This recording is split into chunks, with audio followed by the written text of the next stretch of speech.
Mental Health Monday on Radio City Talk with Mick Coyle. Tackling the stigma. Radio City Talk. My name's Mick. I do hope you're well. The first Mental Health Monday of November going out this week. In a few moments' time, you're actually going to be hearing from a former Olympian, Iwan Thomas, talking about the launch of Movember, which is underway with a big focus on men's mental health. And of course, following on from yesterday's Mental Health Monday, where we spoke to Paul from the Barbara Bettel Foundation, an issue which comes up many, many times on the programme, the issue of suicide, but the provision of hope and help that is out there for people who've been bereaved by suicide. The Barbara Bettel Foundation doing incredible work at fully funded places available that they have wherever you are across the Liverpool City region. If you want to listen again, that's available on our Listen Again function, and you can catch up with the show and previous editions of the show. In a few moments' time, we'll catch up with Jake Mills from the Hub of Hope. There's plenty to discuss, both about yesterday's show and about what Jake's been up to in the last month or so. There's some big issues as well, and I want to mention a project that Sunderland Football Club are involved in on a match day. We'll mention that too here at Radio City Talk. Let's get Iwan Thomas on the programme to talk about Movember. It's back for November. Any mo you grow is good for you. And how are you looking so far? You a little bit of stubble coming through, yeah, first thing? I've kind of cheated. I was meant to have shaved at the weekend, but I haven't, so I've already got a bit of stubble coming through. And yeah, looking forward to it. I did it last year, and I wore the moustache with pride because everyone just talks. That's the whole point. What are you growing a tash for? You say, listen, it's to do with Movember, Movember.com, get involved, donate. And it's good to get people talking. And if by me just growing a moustache will get a few people I know talking, then it's a good thing. I was at a do with Clark Carlisle, who was given an award alongside his wife for the work that he does in regard to mental health. Unfortunately, that award came during November, so he had, in all of these important photos, this moustache, which he couldn't get rid of quick enough. You know, it seems like a good idea at the time. By the end of the month, though, you're thinking, there's a reason these things went out of fashion, right? I quite liked it, actually, believe it or not. I wouldn't keep it all year long, and I think it's good to only do it for the month because it does make people talk. But no, I know Clark well, and yeah, he sported a very good moustache. But listen, it's behind a really good subject here. It's to get people talking, and you know, I think unfortunately a lot of men don't talk. Hence, 3 out of 4 suicides are by men. 12 men a day, unfortunately, take their own life. So it proves men do bottle it up. And I think if you can just get talking to someone, be it a neighbour, be it a stranger on the bus, whatever it might be, just start that conversation because people are struggling. It's a lot of pressures we go through in modern life, and you know, you might be sat opposite someone at work who you think on the outside seems really happy, on the inside they might be struggling. So I think that's one of the beauties of Movember. It does highlight the issue that men need to talk more. Yeah, people don't want to be seen, you know, less of a man, and yet we're not yet sort of emotionally intelligent enough as blokes to say, you know what, if I need help, I'll ask for help, because that's what a strong bloke would actually do. Exactly, and you know what, it's okay not to be okay, and that's one of the big issues. People think it's not very manly to talk about it. You're showing a sign of weakness. Listen, I was guilty of that towards the end of my career. I had lots of injuries. I was frightened about my future, but I bottled it up. I told everyone, yeah, I'm fine, life will be great, and inside I was really struggling. So, you know, I think you've got to realise you're not alone if you are having dark thoughts, and talk to someone. And, you know, Movember also highlight the issues, you know, prostate cancer. One man dies every 45 minutes in the UK. 1 in 8 of us will be diagnosed with prostate cancer in our lives. Testicular cancer, yeah, it's a bit embarrassing perhaps going to the doctor saying I found a lump in my testicles, but get there early enough, 95% will make a full recovery. And obviously I've said about the suicides and the fact that, you know, mental health issues do affect a lot of people, and it's all right to talk about it. It really is. Absolutely. Iwan, thank you for your time today. Just mention the website one more time. Yeah, simply go to Movember.com. They're a great charity. Get involved and go on, grow a tash. There you go. It's the first Mental Health Extra of November. Jake Mills is with us in the studio from the Hub of Hope and Chasing the Stigma. Jake, great to see you. Yeah. Do you like my tash? Well, I was going to say, you've got a bit of a tash. What's going on there? My mum's got a better one than me. This is it's probably the best it's going to get. I can't grow them. And that's okay. In fact, I think you were with me when we saw Clark Carlisle and he'd grown a tash. He did, but yeah. He grew one of those tashes that sort of make you look like, I don't know, there was something about, it kind of grew just across the bottom half of the bit of skin above his mouth. What sort of, there's something about 1920s about it. Yeah, I thought you were going to say what sort of style is that, to which the answer is none. That was just, some people suit moustaches. Some people are Clark Carlisle. I mean, if you're going to grow a moustache, there's like the Ian Rush style. That's not cool anymore. No. And it's not even so uncool, it's become retro cool. No. Nobody grows tashes like that. Do you really see moustaches, though? Just No, actual moustache? You don't see a moustache, do you? So that's what I'm saying. So you wouldn't grow for Movember just like a muzzy, would you? You'd have to try and do handlebars or not shave and then try and cut it into something of a style. I'm not saying it's like, what's he called?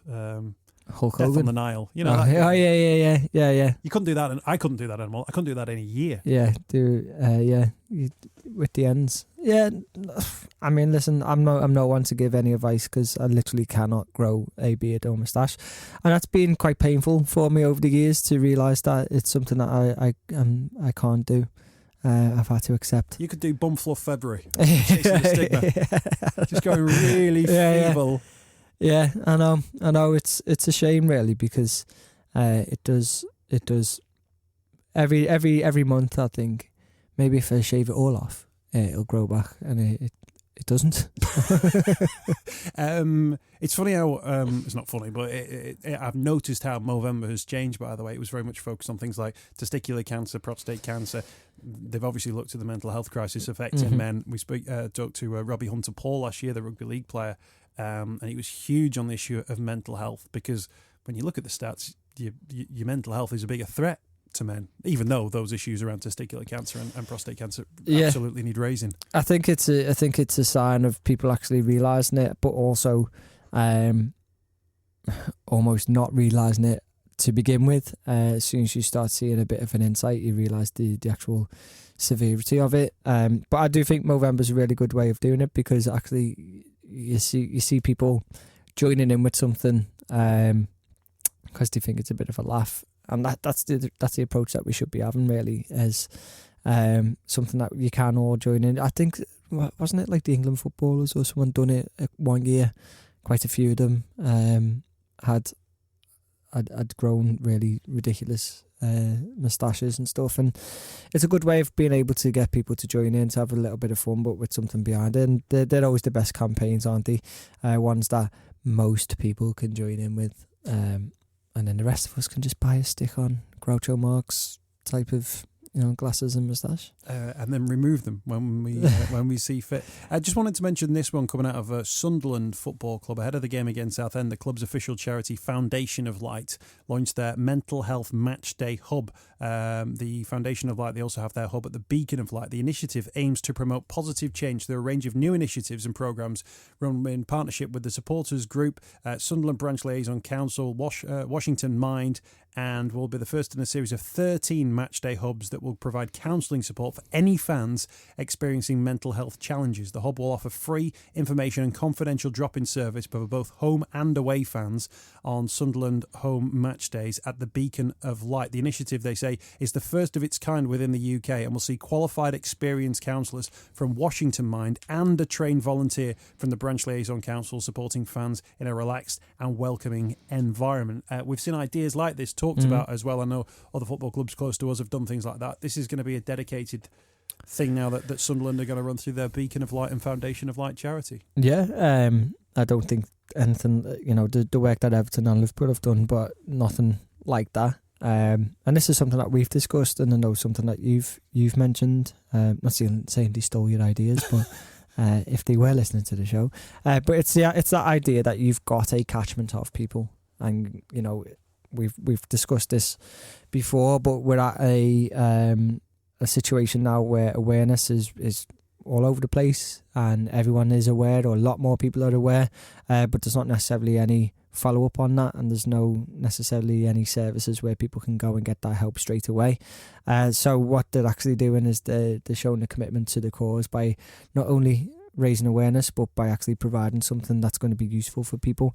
And I said the catchment of people that you've got there when we're talking about the issues surrounding men and men's mental health and suicide, in an audience that is predominantly men of that at-risk age, it's a really, really good thing to do. So when did it say, as it started? Or that was starting pretty much from as of now. 13 matchday hubs that they've got up and running. It seems like good news. What does that mean so they're going to have 13 across, or does 13 different one? What does 13 weeks? Does it mean? you know what? Let's get some clarification on that. But it struck me as an idea. If I suggested it, by the way, I was only suggesting it for football in a way that the State of Mind weekend in rugby league has kind of already done that. And I thought you had your own sort of setup as part of this. So I think City and Liverpool Football Club did the same as well, that you could go and, 10 minutes before a game, you can go, hang on, I'm just going to have a chat with these people there in a fairly relaxed way. Yeah. You didn't have to go, sorry, lads, I can't talk now. I need to go and speak to a mental health counsellor. It was a more, I'm here, you're going in the club shop, you're going getting a pie, I'm going to have a chat with this person. And then that might just point me in the direction which I need to go in. Yeah, we did. So it was with City Liverpool, chasing Stigma and State of Mind. And we had a bit of a mental health day, but again, with that resource there. I don't know if anyone even took it up on the day, but the point is that it was there. And the reality is it might take a couple of, if it is that they're having it over 13 weeks, it might be that it's empty for 2 or 3 weeks. But then on the fourth one, once people know that it's there, they've walked past it a couple of times, they've been aware of it, they've looked in, that's where it will build that trust. So it's having something. I think it's a really, really good idea. And in people's environments as well. You go in a match, you can just sneak into somewhere on the way. It takes that intensity away from it. And also, this is that thing that we've talked about before, whereas if like a mate of yours has had some problems, or you get a sense of the thing, you might say to them, look, do you need to speak to somebody about this? I don't really want to speak to, I don't want to pick up a phone, I don't want to go on a website. You say, right, well, I'll tell you what, just before the game, we'll go to the game on Saturday, 20 minutes before, we'll stick our heads in here and see what it's about. We don't have to go in, don't have to speak to them, just see what it's about. Yeah. I think as a bloke who maybe otherwise isn't going to engage with anything, that's a much easier starting point. Yeah, and maybe we're oversimplifying it, but being able to go, it's not counselling, it's not therapy, it's football.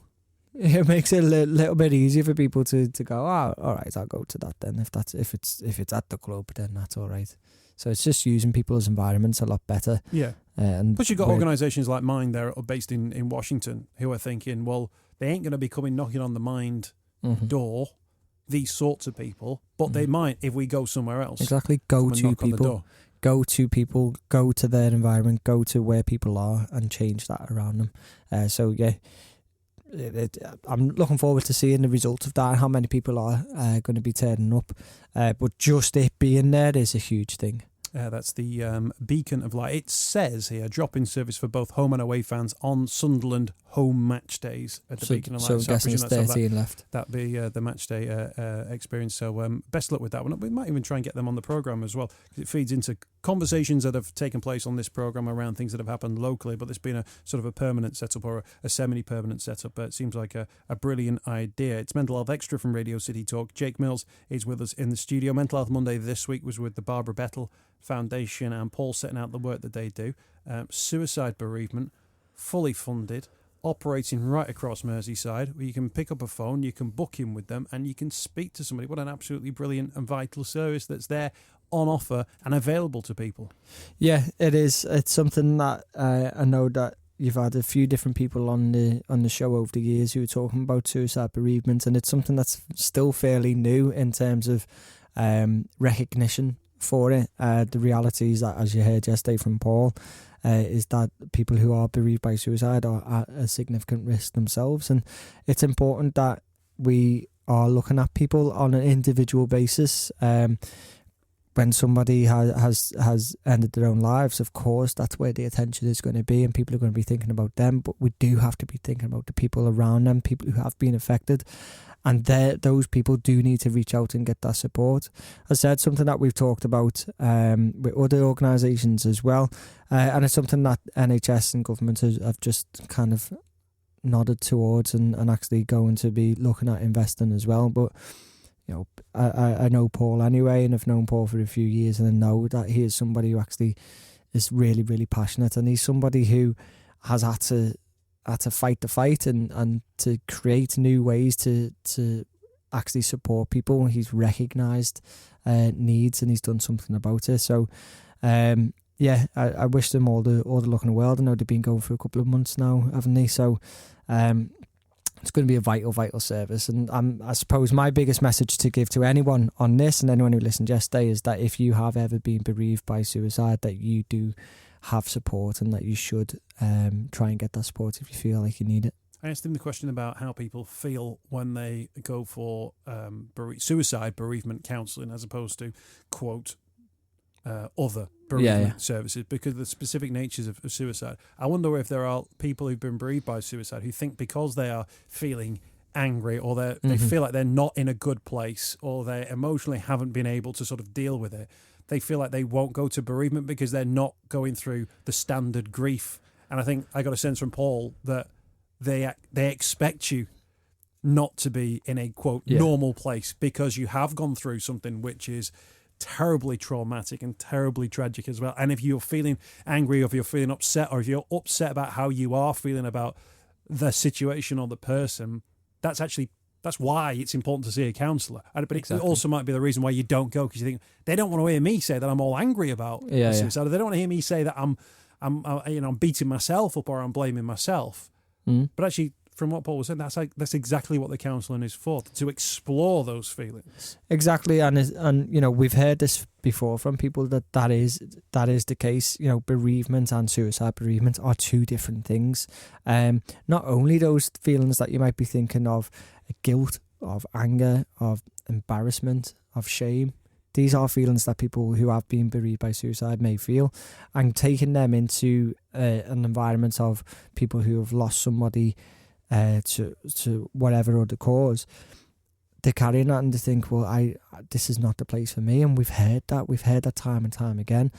Those feelings are completely natural. They're completely normal. But that's why there has to be a specific service for bereavement by suicide. There has not been anywhere near, well, there hasn't pretty much been none support of that kind.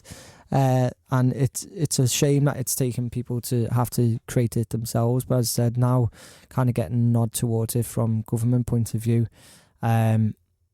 Hopefully there's going to be a big change in that, because it's a serious problem that people need to be actually reaching out for that help and support. I hope I'm never ever in that situation, but I can't ever imagine how that would actually feel, because there's a hell of a lot of feelings that come with that. Yeah, and I think the other thing is that people, if you're looking to save a few quid, you will think that, you know, a suicide is a full stop on a problem which you haven't dealt with, haven't spent it. But a suicide is a full stop. But actually, quite clearly shows the numbers that he was talking about there. I think it was 30 mentioned in terms of the conversation of people affected by. I've heard numbers upwards of 80 people affected by a suicide as well. And those are then the knock-on problems which lead to the higher rates of suicide, for instance, and the questions which can lead to negative mental health down the line. So suicide by no means is a full stop. Exactly. The funding has got to go beyond, because of the fallout from a suicide. Exactly, and if anything, financially, then that's going to be even higher than what that one individual case may have been to prevent that suicide. So it's not very nice to talk about it from a financial point of view, but if you to get that point across, it's something that needs to be addressed, and actually money has to be spent on this, because these are people and these are people's lives. Mental Health Monday with Mick Coyle on Radio City Talk.